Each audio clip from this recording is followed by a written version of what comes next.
Hello, welcome to the Vanguard Tactics podcast. Now, today I'm joined with a very special guest. There's no Dave today. I am the co-host, and today I'm going to be having a chat with Jake from Frontline Gaming. How you doing, Jake?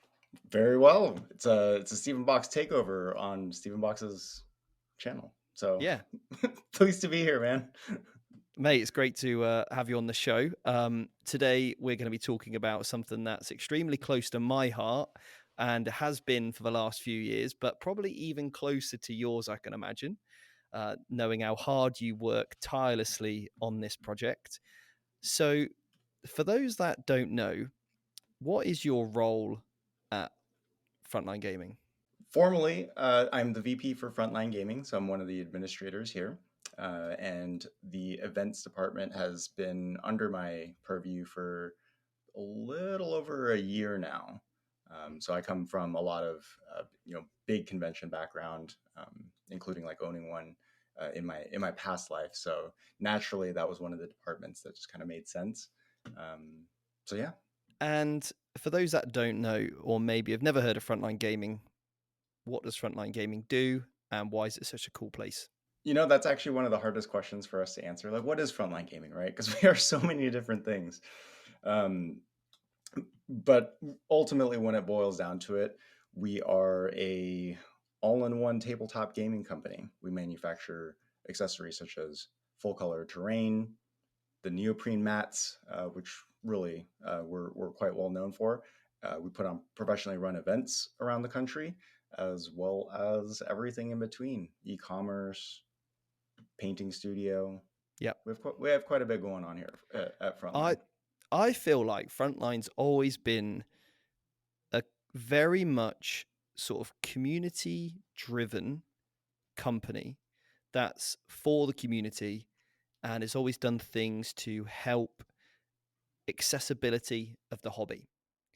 And it's providing those services that can go alongside, just buying your models, right? So, um, amazing events, the mats, the terrain, the tables, you name it. And even things like the secondhand shop, right, that you guys have. The fact that you guys originally came up with the supporting other TOs, a code of conduct, so it's been, and also content as well. So it is real pleasure to kind of sit down and chat with you about things. And obviously, the biggest topic of discussion today is going to be the Las Vegas Open. I've been there for maybe 5 or 6 times now. I've lost count. But the Las Vegas Open, it has some massive changes, which I want to talk about today. And originally, it was, I think I first went when it was at the Horseshoes. Is that right? Was it the Bally's The, when it was at Bally's yeah, Paris combination? Yep. that's right. And then it moved to the Rio. So And yeah, where four years at the Rio, and where's it moving to now? and now it's moving to the World Market Center. So there's an expo center at World Market. I think World Market Center is primarily known for its like furniture showroom and like wholesale trade and all that. It's a massive building. But the expo center at World Market is actually the second largest convention space in Las Vegas, just under the Las Vegas Convention Center, which is where CES and World of Concrete, all those big shows typically take place, and they've got like millions of square foot. So we are moving to the second largest convention space in Las Vegas. Okay. All right. And we're going to come back to that as well, because I've got a lot of questions to ask you about the actual space itself and the environment and the atmosphere that we can kind of expect as a player. Okay. So that was obviously one change. The other change as well is it's used to be in January traditionally, and it used to be traditionally the end of like the ITC season. So it's normally like the last event where you could get some points in, there was the good awards ceremony and everything else, right? That's now changing to October. So why the change in date? It all kind of fell in place. So, and this has been the number one question, of course, as expected, from a program that we would be going to running the 12th year now. So naturally, change is difficult. It is there's a lot of follow-up questions, even from on the attendee side, from the vendor side, so on and so forth. Yeah, so and that's why I wanted to make sure to like to get this out intimately, because sometimes it, if we could put out a press release or put it in writing, it's not, context matters to Yeah. in so many different ways. But everything just kind of fell in line. So it was really back in November of this past year. Of course, we're like knee deep in Black Friday's going on. We're planning for the LVO, because we've had some internal changes within our staffing starting in October. So there's like a whole bunch going on leading up to the holidays. But where it started getting shaky was when like we were definitively strapped on space this year. This was our biggest LVO to date. It has grown year over year, but this year's was an astronomical growth. And I think a huge testament to that was the state of where a lot of the big popular games have been currently, including 40K. I think Games Workshop has done a phenomenal job with the current edition and new player support and like new event support. So that contributed greatly. I mean, we hit a record of over 1,000 for 40K champs. Like we've always been the world's largest 40K tournament event, but this was first time four figures was ever occurred. So that in combination of like, man, we're having to tell certain TOs that we've worked with for a long time, sorry, no, you can't. We can't facilitate. We're just out of space. We've outgrown the Rio venue for many years now. Honestly, like we saw it after year two, and that was before my time, on the administrative end. So like I wasn't particularly there for that, but the growth alone, like the imagine being in a place where it's like this thing known as the LVO is now capped. This is as far as it goes. And we're constantly, that's not us being champions of the community. Like you hit the nail right on the head as far as like, how we plan and how we plan to continue to run this company is to be champions of the community. And those are the needs that definitely come first. But we also worked with Verko's Vault this year, who administered a phenomenal hobby program, including the Verko's Vault competition, and that brought a ton of traffic. So now we have all these programs that were exploding in size and needs, and it was very much a struggle to fulfill those. And like really, like I've mentioned this in public before, but you don't know that feeling of where you have to tell a certain game organizer, sorry, we can't do it this year. We just don't have the footprint. We don't have the bandwidth. So really the questions started coming up around that November timeframe, because we've had inquiries out naturally saying, hey, can this venue facilitate us? Can that venue facilitate us? And January is just flat out of the question. And that made it a very volatile situation. And why is January out of the question? Because some of the big conventions that I mentioned, the clock starts in Vegas about mid-January. So it really came to a point of discussion internally for us when we were seriously being asked if we could run our program next year, like on the 2nd of January, like right after New Year's. We're like, No. that the That's fact that that's being asked is scary, right? yeah. And But also, I can imagine, like, if I was in your position, right, and you're trying to look for potentially a bigger venue, and if in January everywhere is fully booked, what do all the hotels do? What do all the convention centers do? They know they're busy. They know they're absolutely packed. So prices are going to go up on absolutely everything. Even Ubers will go up in price. Everything is so geared around the, I suppose, availability, right? So when availability's low, prices increase. And how much of a factor is that going to now play in terms of the new venue and onto obviously a different time, because I think that's probably going to be maybe some of the concerns, right? Change is always difficult to get your head around. It can always be uncertain, a little bit turmoil. So what is the experience going to be like for attendees uh, in terms of the cost, the value that they're going to get? Because that ultimately boils down to it. Sometimes people don't mind paying a little bit more if the value is going to exponentially be a lot bigger, right? No, most definitely. There was so many factors. So like if we look at it on how we're approaching decisions like moving the LVO as a checklist, there were a lot of boxes to be able to have to check off in order for a decision like this, a very serious decision like this to have been made. But as we're going down the list, and you mentioned even like the change to the ITC season and Hmm. the way that the pattern has fallen, so that news presented itself as well. So the first checkbox is because really like date wise, you can't really throw a dart at a calendar for tabletop gaming and necessarily have like any of the months be completely free and clear. You Yeah, know, the community has grown so massively, just globally, with very established events, and not just in even in tabletop gaming, but there's a lot of crossover within the gaming industry well, as a whole. So it's a factor. There's not really a month. There's Adepticon, which we work with everybody on a very close basis. It's yeah, we can't, we don't want to overlap with Adepticon. We definitely don't want to overlap with Nova. We don't want to overlap with the World Championships of Warhammer. yep, So like even just and the LGT of course too. yeah, It's like those are already just four that kind of eliminate 2 to 3 months out of the calendar year, straight away, yeah, to right out of the gate. Exactly. yeah. Um, so then October is being presented as, hey, there's, you know, an October date. Can we make it happen? Well, the first thing was like, okay, so we'd have access to 300,000 usable square feet.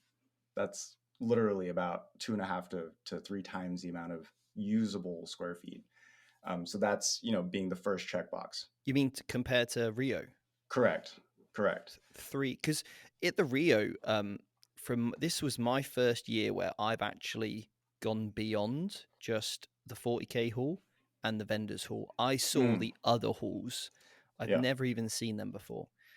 So I didn't quite appreciate how much was going on, different game systems from, War Machine to Kill Team, Age of Sigmar, Old World. It was Star Wars Legion. It was all happening, and I can imagine there's some things I obviously missed as well, right? But that is just a testament for how much it's grown, how much people love to come together to play games, to share experiences, and like you said, with the painting competition, this has had a huge level that I've never seen before.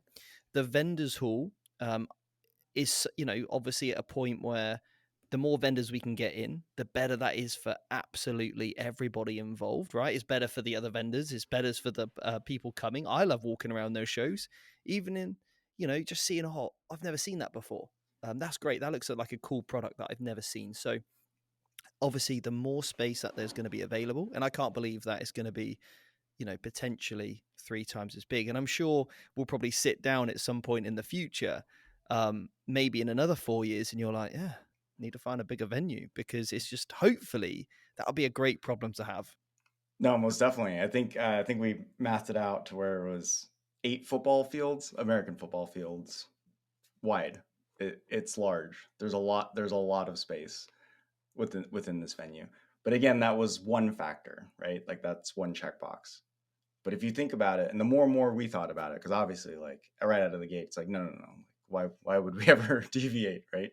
But there were some flags, I guess, just leading up to things where it's like how sustainable is this, and is this what are we doing right by the LVO as a community, just kind of capping it where it's at, and maybe that could have that's a solution, right? Or that's a choice. But then as we're starting to check things off, it's like, okay, WCW and the ITC now ends in November. We dodge every other, major event that we mentioned. So then all these things started falling in line.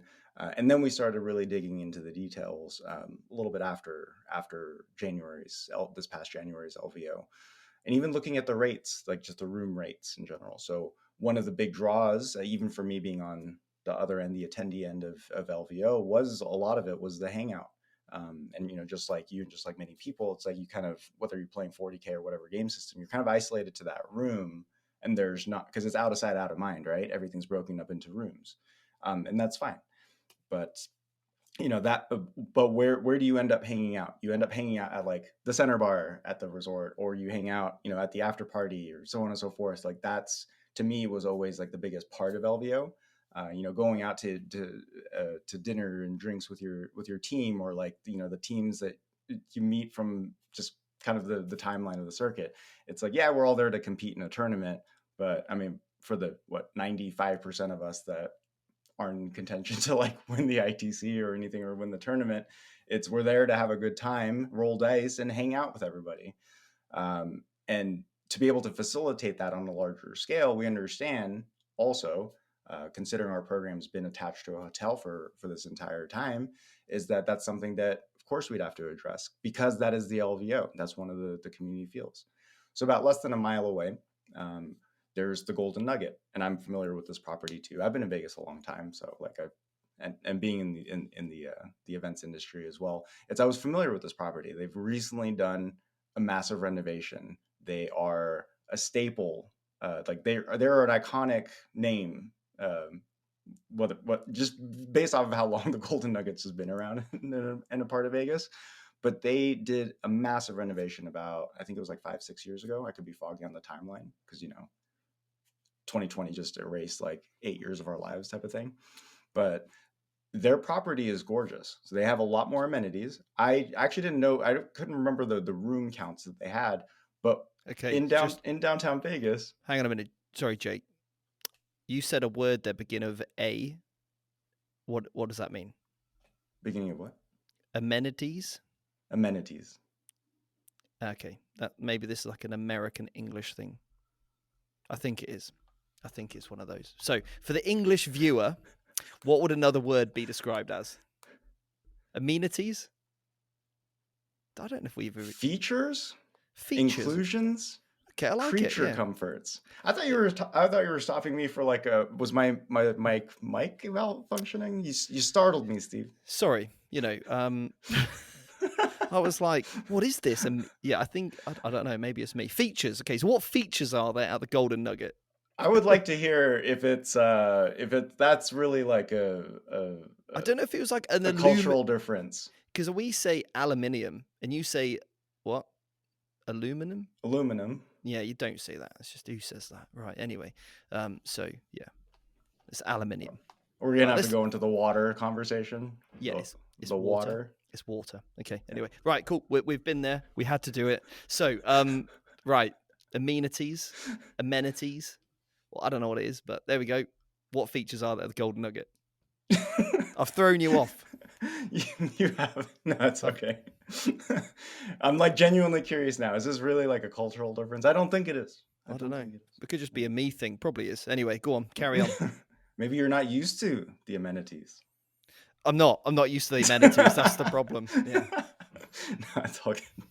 But yeah, they just the property is just great, and with the renovations that they did, it's an exciting property, and being so close to the venue, like to the new convention hall venue, we wouldn't expect anybody to necessarily want to make the walk where it's a thing, even though about the distance is relatively the same actually from the Masquerade Tower elevators at the Rio up until like the Amazon Hall, because we clocked it. Okay. You know, it being outside and whatnot.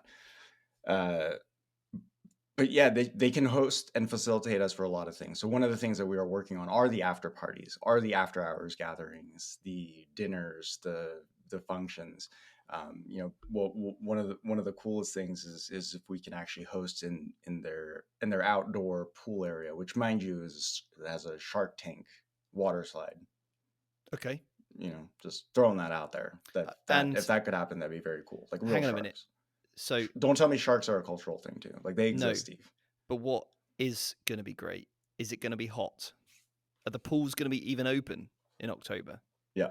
October is actually one of the best and most favorite months for Vegas. January was rubbish for that because I couldn't go in the pool. And as somebody that's British that only ever sees rain clouds, I was hoping to come to America and see some sun. So this is good. This is good to me. Yep. This is definitely a cultural difference. Yeah, you get sunshine. Yeah, man. The 3 times I've been to London, honestly, I had great weather. So you know, lucky, I guess, lucky. Yeah. So you could, I don't know, maybe you're not speaking the truth. Yeah. There's a Yeah, pool. There's gonna be sunshine. I'm liking it. Okay, cool. So okay, let's get into some of the but nitty that's where we're gritty. staying. The main thing is like that's where we're staying because even as staff, we stay on site. Like we take a ton of staff rooms because Yeah. it's back to back. This is a back to back event, and just. But also part of that too is like we like running into people. Like that's the draw. Like that's one of the biggest draws of the LVO. So between the after parties and just the functions that we have, we're hoping to retain that. We're hoping to retain that vibe. Okay, so basically then, because I'm sure some of the gripe's gonna be, oh, but how am I gonna get my army? Because obviously you said it's a mile, right? And it's Mhm. outdoors. If it's hot, people might not want to walk. Even if you said, hey, the distance is exactly the same. People like to push their trolleys along with their armies on, or they've got maybe some display things they want to do.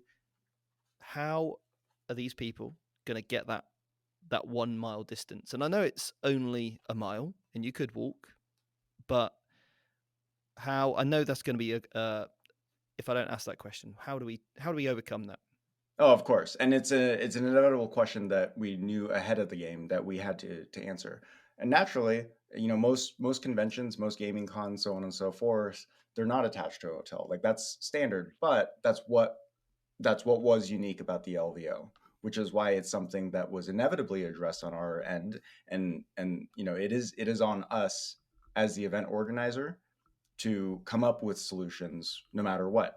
Like Yeah, it was a given, and that's where I appreciate the trust and the faith in the general community saying like, oh, you guys are addressing that, like because we didn't have to, and I think I've seen that not so much in like this industry, but like I've seen it happen before where it's like, hey, it just is what it is, yeah, deal with it and move on, and that's not at all what we're trying to say. Is we understand that the needs of a gaming convention are completely different than anything else.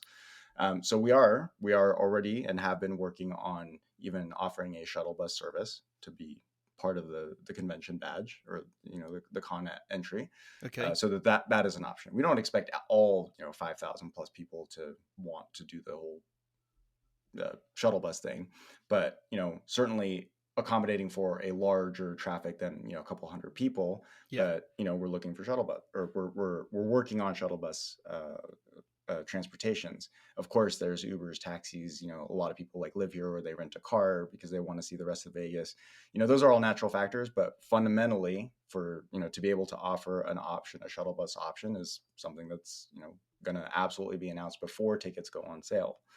Additionally to that, and this is a task in itself, but even coming up with like a locker storage situation, okay. which will also help. Great. This is on site, mind you, and it is. I can't stress enough. It's a big task. So this is like one of our top priorities to figure out how to come up with a locker solution for anything more than 50 people. Well, Um, also, when you think of a locker, you think of like a gym locker, don't you? You can normally you can stuff your rucksack in there, but are you going to be able to fit a whole army in there? That is going to be yeah. the problem, right? So that's and that's the logistics behind it. So just for terminology's sake, we're saying like a coat check, Yeah. right? That can fit your army in there, but Hmm. that also is in conjunction with how we're one of the plans for us to improve the registration experience as well. As faster and faster as we've gotten, we still understand like it sucks to stand in line. Yeah. So like if we can combine those types of things where it's like, oh hey, here's your storage, you can that's yours for the weekend, you can pick up your swag there, you're registered, done deal. Yeah. And that might carve out 1,000 2,000 people out of having to wait in line. Yeah. So all these things are things that we're 100% addressing. Cart rentals Yep. on top of it. Yep. Just actually, it's quite funny you say that because I've just opened my studio for gaming now, and I just purchased a cart or a trolley. We call it a trolley, and I was like, oh, I could rent these out at the events. These are a great little, rental because you might not want to buy a £80 or $80, $100 cart or trolley. You Mm-hmm. might just want to rent one for that afternoon and pay an extra whatever. Cool. I definitely would if I was coming to LVO. I'm going to want to hire a trolley because especially if I'm traveling a long way by Mm-hmm. aeroplane, I can't take my trolley on the plane, but I see the utility, I see the uses of it. So great. So I'm assuming then there'll be different packages people can buy, whether it's trolley plus whatever, shuttle passes, you said, because Yeah, all of these things combined.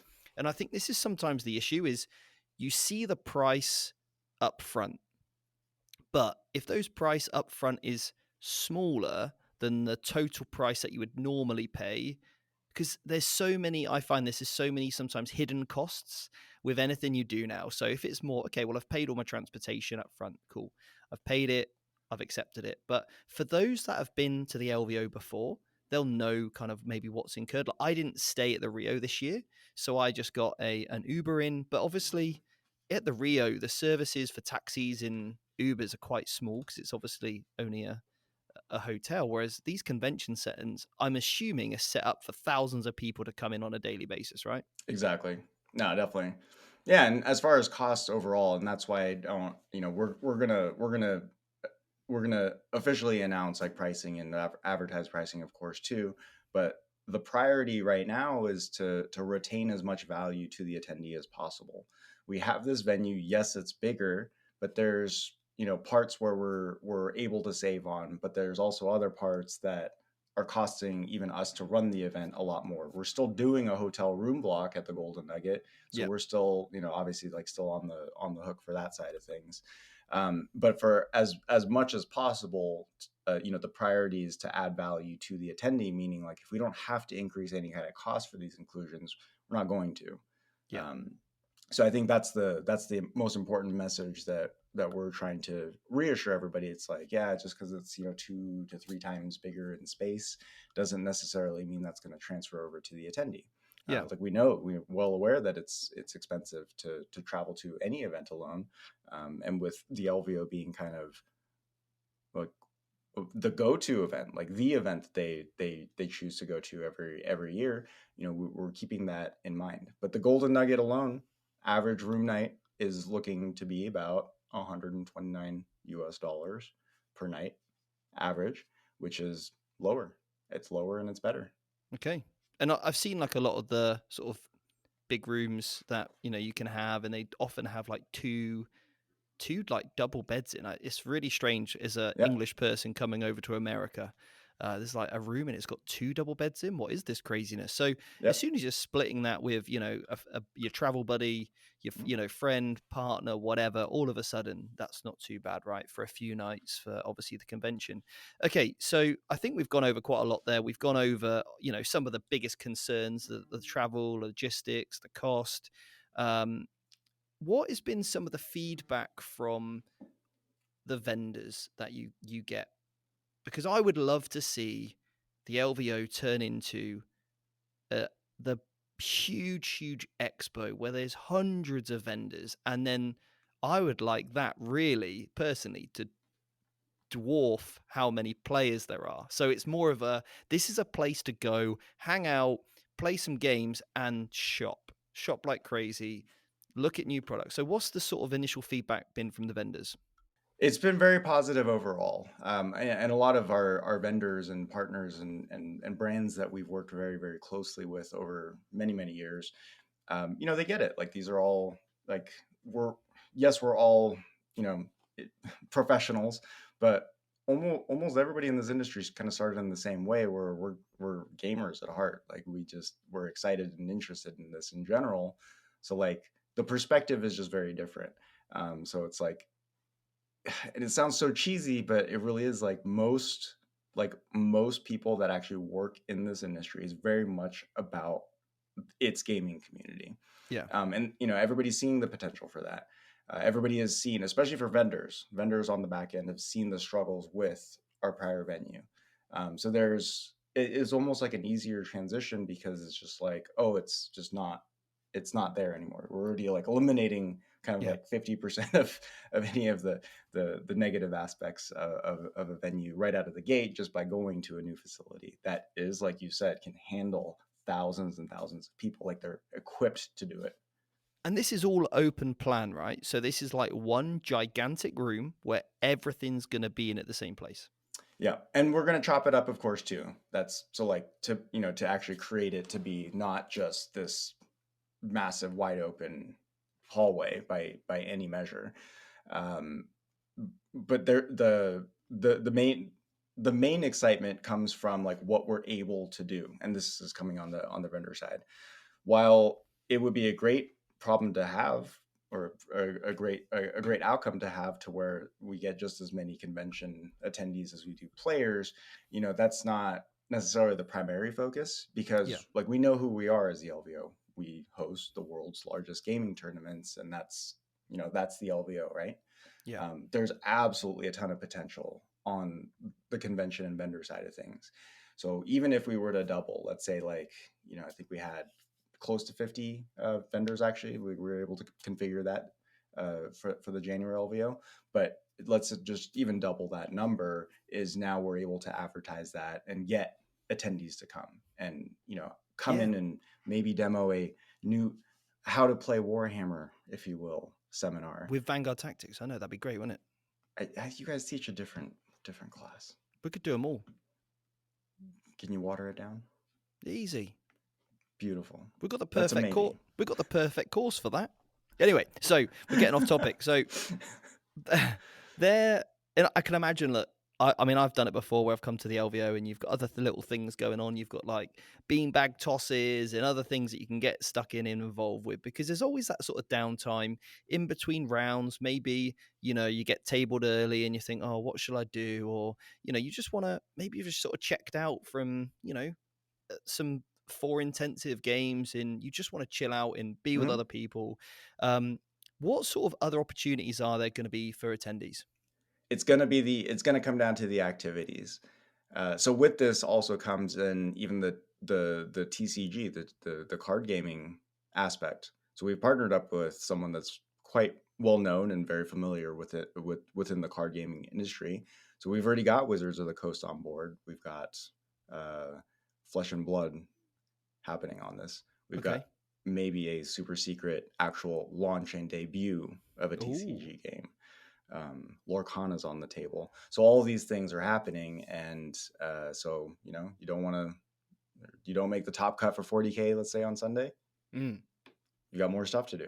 And Yeah. then on top of it, the seminars, and on top of it, the vendor hall, and on top of it, the activities, demos. That's one thing that I feel like we've been lacking in that sense, where we have vendors, or a Yeah. vendor hall, we have the gaming tournaments, but the everything in between is now we have the capability to host those types of programs. Yeah, that's amazing. That's really, really good. And then in terms of like how, like, let's say you're a serious 40K player, and I doubt there's anybody listening to this show that is. So you're a serious 40K player, and what is the experience one of those types of people can experience going to a bigger, more open plan sort of venue like this? Like, and go and on. that's the hope, Steve. We hit that record last year. It grew, right?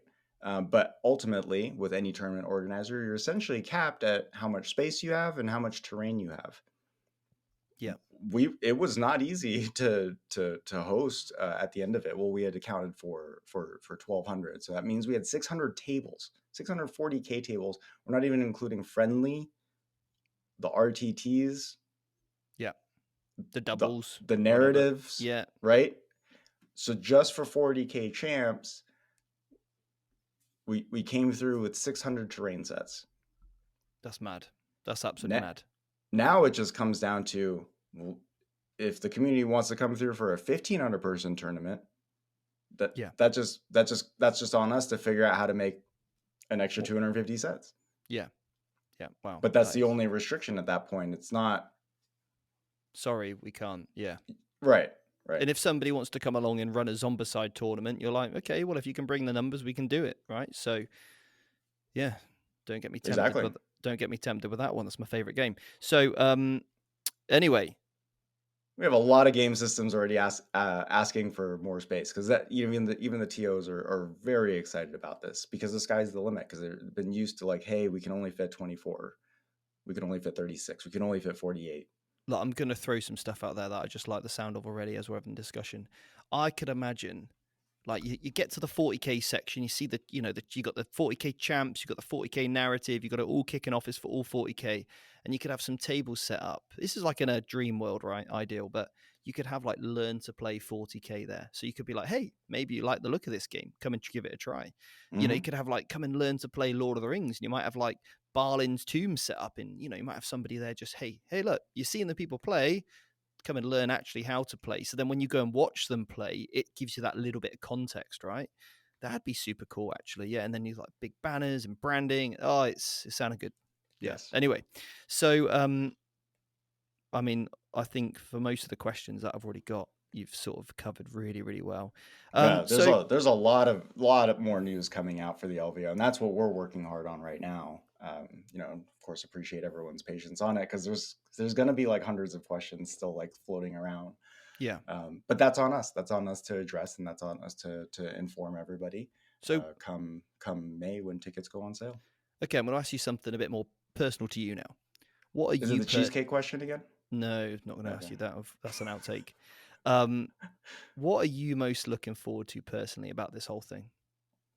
What's going to give you the biggest sense of pride, or that warm, gooey side to all of us that we have when we're doing something that we love? What's going to be the thing for you that, brings a tear to your eye? It's going to be seeing this in person and how cool it actually looks this year. Right. And there's a Yeah. lot of depth to that. I mean, like the visual spectacle aspect that we are working so hard on and seeing that come to fruition, I might finally shed that tear. Yeah. Because for me, it's like sometimes I'll get somebody come up to me and they'll say, Steve, I'm here doing my first tournament because of your content. And for me, I'm like, yeah, that's makes my day every time, because that's exactly why I started my channel. It really is. In the LVO for me is a great chance to meet loads of people that I wouldn't normally meet in the UK. I love coming every year. I love running the workshop. The team now, the VT team that comes over to run the workshop, I think we had the biggest ever coaching team ever this year. It was mad. I think we had like enough coaches per person, and that was saying a lot because we obviously sold out the workshop. Oh yeah. So it genuinely means a huge amount to me coming over every single year. I love the people. You know, you're all right, but I sort of put up with you. Yeah, it still takes me back though, mate. When we first met, we went and had some games at yours, some practice games. You made me absolutely cracking old fashioned, and I thought, yeah, we're gonna be friends for life now. So, all right. So, can you share any sneak peeks or exclusives with us? Maybe something you think, oh, I don't know if I should say this. Give There's a if lot you that I shouldn't say right out of the gate because again, it's like that's what's brewing right now. It's the visual spectacle. And okay, I think, for those that know me, like know that I'm a very visual guy. Like everything from like even like the art that we do here at Frontline and yeah, just like that visual aspect and element. That's really what I mean by like I I can't wait to see it actually go down the way that we are planning on this is okay. that visual spectacle. And that's something that's been lacking at an epic event like the LVO. But I don't think we're running the risk of not having those types of things happen.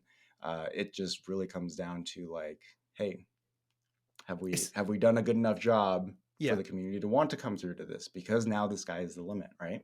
yeah. And at the end of the day, we're at the mercy of our attendees. But I believe most people are excited. And I think that's the thing. You're going to get a lot of people that have been before to the LVO, and they're going to be like, "Oh, but it's changing. It's changing the date, and it's changing the time, or the place, or the venue, or the hotel." But there are going to be hundreds of people, maybe thousands of people that have never been to an LVO before. What would you say to them if they're sat thinking about it? Like I'm telling you how good it is, but they don't have any context of what it used to be like, right? And for better or worse in that regard. So for their experience, it's going to be the first time. They're not going to know about all the other different aspects and everything else. All they're going to know is this is going to be their first LVO. What are you going to what would you say to them thinking about coming? Most definitely, and that's my favorite question, man. And anytime I talk to anybody that's like, oh, and I feel like it's a commonly known thing. It's like new players or people that haven't experienced even any other bigger tournament. Some people haven't, still have yet to take their leap to go to anything over 100 people. Right? Yeah. It's a big deal. I remember that myself. That feeling myself where it's like, I'm not ready yet, I'm not good enough yet, because it's, LVO is known as as the world's biggest tournament. Competitive event, yeah. Right. But it's, so what I would say, and what I always say is, don't, it's not even about that. It's like, yeah, I hope you win, like, I hope you win something, or do whatever, but you need to just come. Don't even hesitate, because the true meaning of the LVO is very hard to describe in person. You feel it the moment you walk into the hall. It Yep. is, you are surrounded by your people. You are surrounded by thousands and thousands of hobbyists and enthusiasts that speak the same exact language as you. You're going to make new friends inevitably. If you're coming in for 40K, don't worry about like winning the whole event. Just, you're Don't gonna even walk worry away about with, yeah, don't even worry about winning a game. Literally, don't exactly. even let the winning become the least important part of the LVO. Like, Um, more than 90% of the time, everybody has 6 solid games at LVO when they're playing for 40K champs. yeah. And that, that's what sets the tone then for what you can expect elsewhere. It's like, oh, this is fun. This is, a massive community. And you know what? For me, I'm in Vegas. It's a place I don't get to go very often.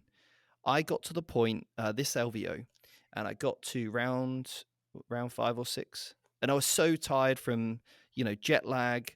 The jet lag really hit me this time personally hard, harder than ever before actually. And I got to a point in the tournament, and I was like, I just need to stop playing. I'm just not feeling good. I want to get some rest so I can enjoy the last few days I had at Vegas. I did not I did not feel bad about that at all. I said to my opponent, "Hey, look, I'm not feeling great. I just wanted you to know that why I'm not feeling good." And and there's nothing wrong with that at all because there's so much other things to do. It give me a chance to like check out the vendors. I managed to get some sleep. I managed to enjoy the rest of Vegas, and I think that's the really important part because Mhm. Vegas for me is a time to be around my friends. It's a time to see people that I don't get to hang out with very often. It's also a chance for me to meet a whole new bunch of new people. And I think if you focus on that, whether you're playing or not, whether you come to just play in the friendly, come to a workshop, go to one of the seminars, it really doesn't matter what you do. Just come, buy a ticket, and it will be the best thing that you've ever done because it will be something that's the start of a journey for you. And maybe don't come back every year. Maybe it's every other year. Maybe it's every 10 years, but it really doesn't matter. The most important thing is you become part of the community. You see what's happening. And honestly, Jake, thank you so much for, obviously making the decision to do this because I can tell that you're extremely passionate about this. You've put so much work and effort, energy, and it's probably even never occurred to you the impact that you make on everybody's lives on a daily basis, the amount of people that Frontline Gaming has inspired to become event organizers, to become referees, to make content, to elevate themselves to a point where they can contribute to the community like you have and continue to do so is absolutely incredible. So from the whole community, thank you, Jake, and the rest of the Frontline team for all the work you do because um, I can imagine you don't get thanked enough. That's tremendous. Yeah, thank you so much, Stephen. Yeah, Honestly, it. it Yeah, is truly an amazing job you do. appreciate it, man. And that's why it's great working with everybody that's involved. Our team, and we're a very small team. Um, and I don't think even still to this day a lot of people uh, knows what that means. So like, even on a lot of people know us just for our events, but that's like I was saying in the beginning, it's such a it's one of our biggest aspects of our business in its entirety. But we do literally everything we do with 14 people, Wow. and that's it. Even on the event side of things, let's call it the day to days. It's Yeah. about three or four of us. Frontline's not just one single person, especially for events. It's not Yeah. just me. It's not just Frankie. It's not just Mike. It's literally a team effort. When we're all hands on deck, we're all hands on deck. Yeah. And a lot of the black shirts that everybody kind of sees, the FLG staff shirts on site, they're it's our mat manufacturer. It's Yeah. our even one of our commission painters. Like, literally, when we say all hands on deck, all of us try to Yeah. come in and play a part in this.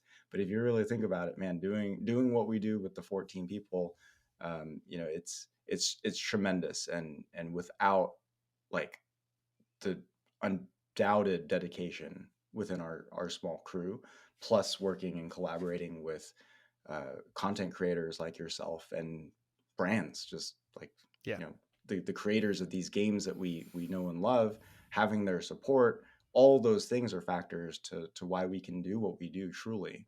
Yeah. So it was a long-winded way of me trying to say thank you, and we couldn't have done it without all of you.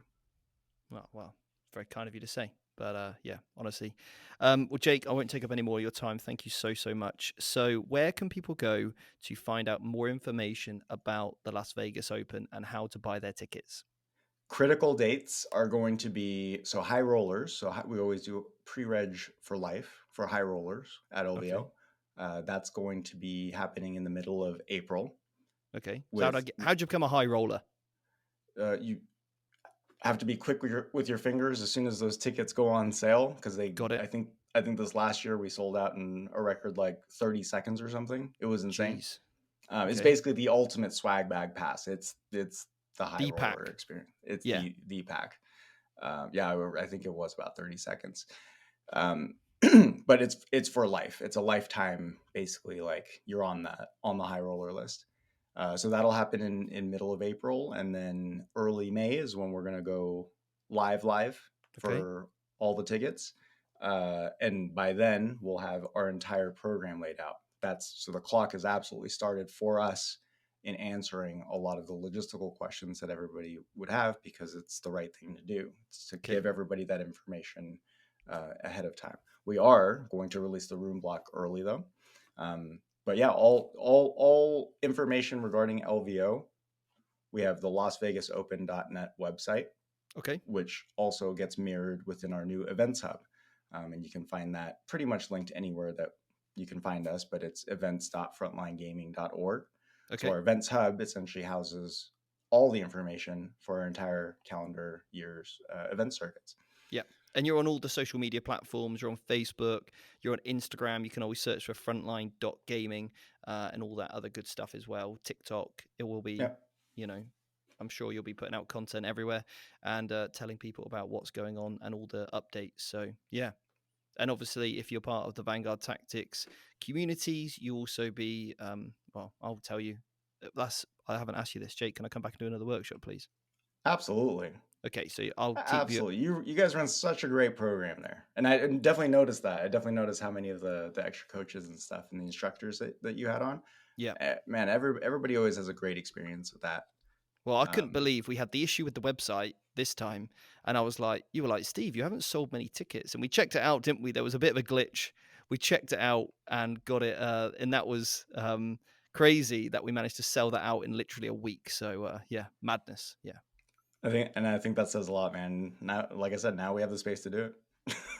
Let's get more people in. Anyway, Jake, thank you so much for your time. I'll put all the links everywhere needed to tell people where they can get their tickets from.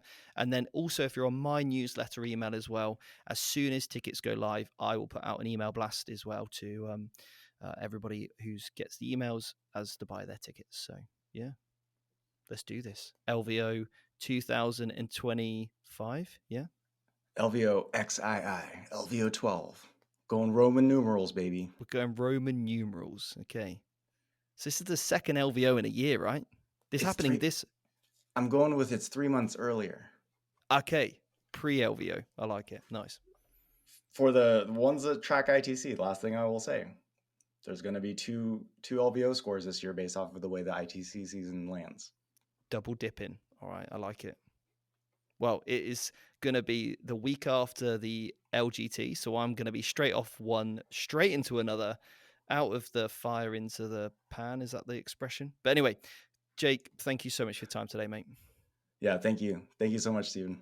Right, thanks for listening, everybody. And as I said, jump on the Frontline Gaming website, get on subscribe to any newsletters. Same with us, and we can keep you abreast of all the updates. And see you very, very soon. Take care. Bye bye.